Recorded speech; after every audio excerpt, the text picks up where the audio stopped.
Brigada Love Lines. Brigada Love Lines. May mga problema na minsan nahihirapan kang hanapan ng kasagutan. Mga tanong na puso lang ang makakasagot at mga sagot na puso lang ang nakakaintindi. Pakinggan ang mga kwento at mga storya ng buhay dito sa Brigada Love Lines. Brigada Love Lines. Brigada Love Lines. Brigada Love Lines.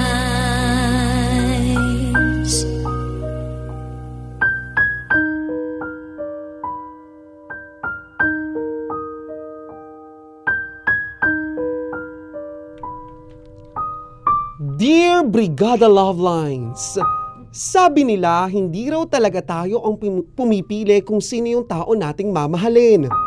Hindi raw tayo ang nagdedesisyon kung kanino titibok ang ating mga puso. Kaya kung may pagkakataon na nagugulat tayo at napapatanong na bakit siya? Bakit siya ang nagustuhan ko? Marahil daw ang Panginoon ang nakakaalam ng tanging dahilan at rason. Brigada Love Lines, magandang hapon po sa inyo at ganun din sa lahat ng inyong mga tagapakinig. Ako nga po pala si Gemma, pero ayokong tinatawag ako sa pangalan ko.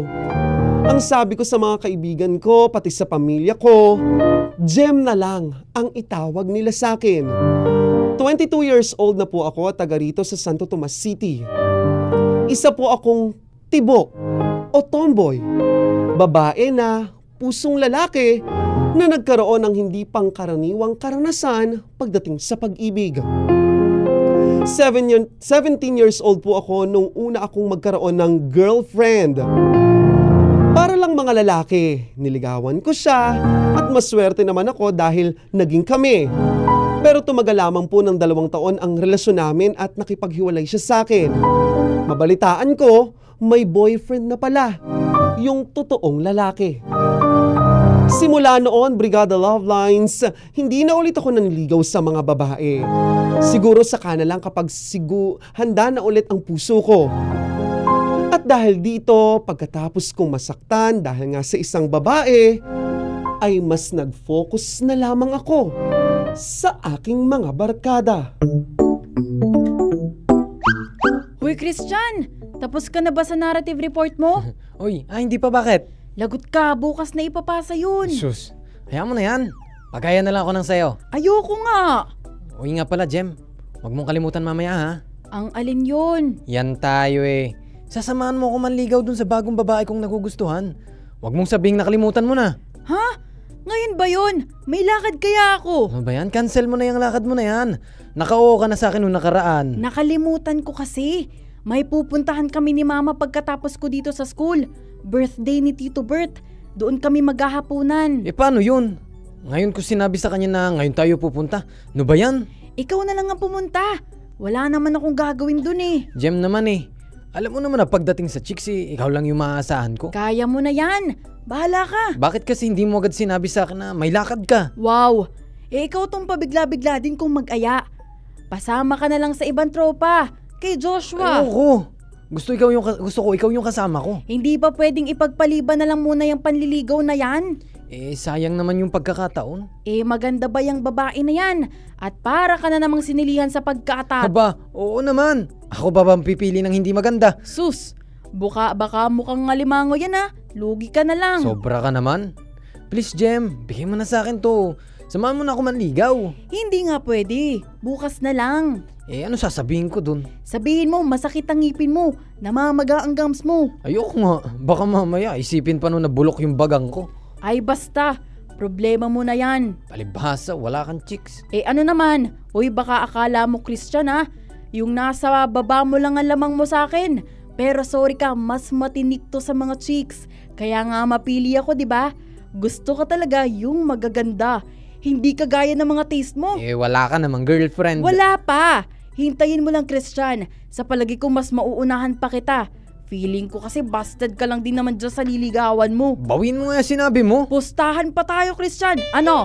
Sino unang magkaka-girlfriend? Sus, gwapong gwapo sa sarili. Talaga, gwapings talaga to. At totoong mas matinik sa mga chicks. Elementary pa lang, napapansin na nila mga gawi kong parang hindi pambabae kasi...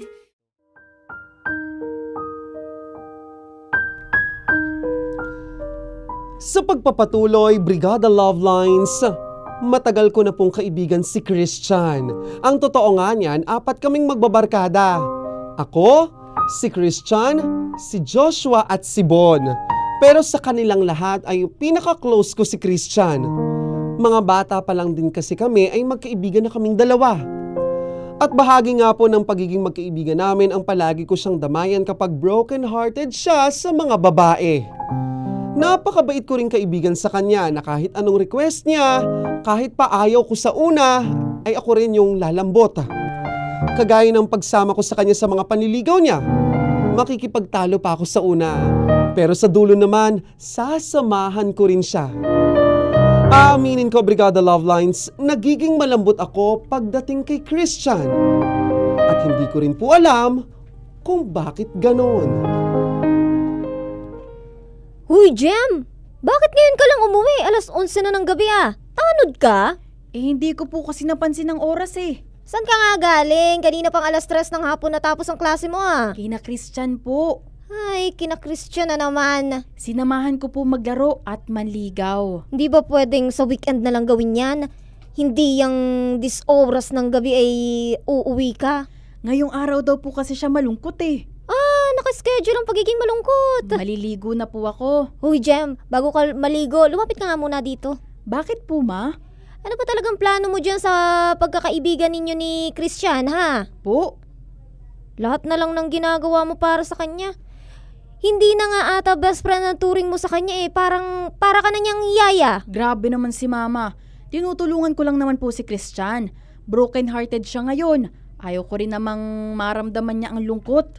Bakit ba palagi na lang heartbroken o broken-hearted yan si Christian? Palagi pong busted eh. Tapos ikaw ang takbuhan niya kapag broken-hearted siya.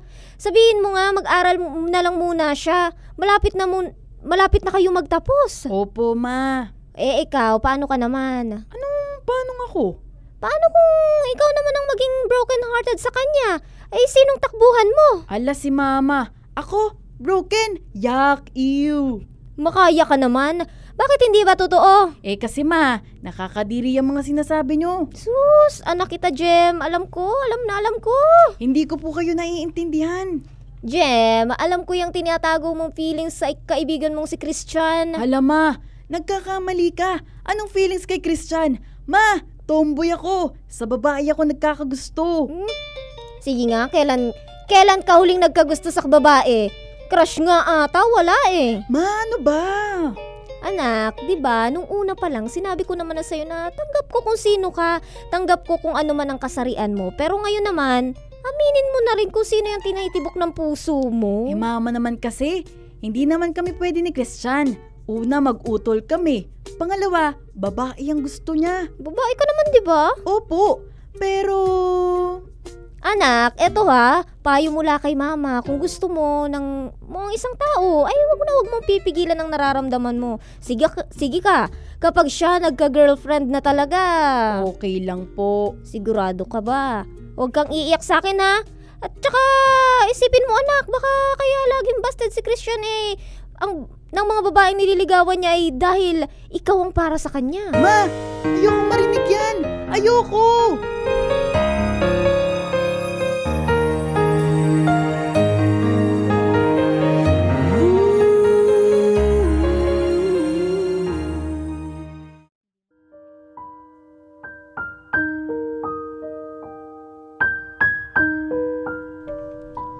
Sa pagpapatuloy, Brigada Love Lines, formal ko pong aaminin sa inyo ngayon.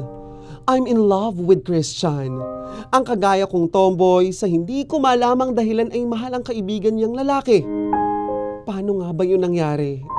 Pero una pa lang din po ay wala akong balak aminin sa kanya na gusto ko siya. Pagtatawanan niya lang ako kapag umamin ako. Bukod doon, mapapahiya lang ako.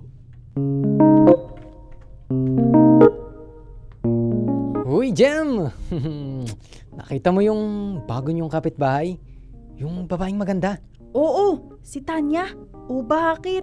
Tulungan mo naman akong manligaw dun. Ito na naman tayo, Christian eh. Wag na si Tanya. Bakit, ha? Gusto mo rin siya, no? Hindi no. Hindi kagaya ni Tanya ang mga tipo ko. Sige na, Jem. Tulungan mo na ako. Okay lang ba sa'yo na maarte? Hoy, balita ako maarte raw yun. Okay lang. Kung kasing ganda ba naman ni Tanya. Wow, nagbago na palang taste mo sa babae. Ganon talaga, Jem. Basta, tulungan mo na ako. Sige na, please. Anong gusto mo? Libre kita. Yan, dyan ka magaling eh. Basta, please, Jem. Feeling ko, siya na talaga yung babaeng para sa akin. Alam mo yung tipong parang madali lang siyang pasayahin. Ay, Tanya, akin ka na lang. Adik sa babae, hindi naman siya magugustuhan. Kaya nga, ilakad mo ko eh. Basta, Jem, malaking tiwala ko sa'yo.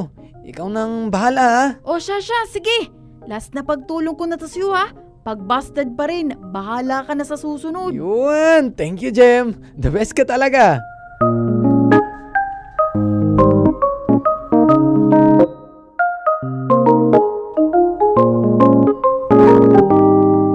O diba?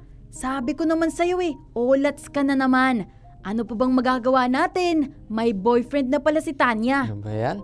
Pero sa tingin mo, kung wala siyang boyfriend, pwede ko siyang ligawan, no? Alam mo, Christian, wag mo nang paasahin ang sarili mo. Ba't kasi parang ayaw talaga ng tadhana na magka-girlfriend ako?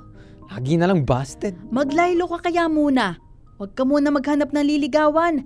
Tumigil ka muna sa mga chicks na yan. Wow! Nagsalita ang akala mo hindi sabik sa mga babae. Hindi talaga. Pero sa tingin mo, Jem, what if tayo na lang kayang dalawa? Baliw! Madiri ka nga sa sinasabi mo, Christian. Malay mo naman, di ba? Ma-fall ka sa akin. Malay mo. Yun, magbalik loob ka na. Uy, hindi no. Teka nga, never ba talaga na nagkagusto ko sa babae, sa lalaki? Uy, hindi. Yak, kadiri. We, baka mamaya, karash mo na ako ha. Hindi mo lang sinasabi ha. May chance ka nang aminin. Christian, tumigil ka nga. Ay, pikon. Ikaw kasi eh. Kung ano-anong sinasabi at iniisip mo. Tumigil ka na sabi. Oh, ito na. Oo na, joke lang. Alam ko naman na sa babae ka pa rin nagkakagusto eh. Oo talaga. Kaya humanda ka. Kasi ang mga nililigawan mo, liligawan ko rin. At sorry ka na lang kung ako ang sasagutin nila. Sus! Sige na nga. Bye na, Jem. Ginabi na naman tayo. Lagot ka na naman sa mama mo. O siya, mag-ingat ka. Bye, Jem. Pag-isipan mo ha. Malay mo. Tayo talaga.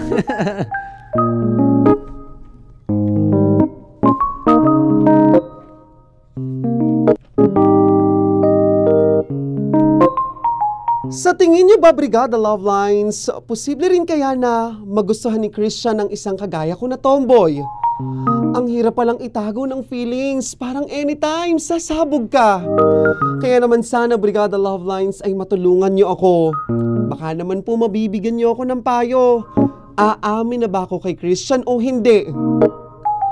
Brigada Love Lines, maraming salamat po sa oportunidad na ibinigay niyo sa akin para marinig sa radyo ang kwentong pag-ibig ko. Hanggang dito na lamang po.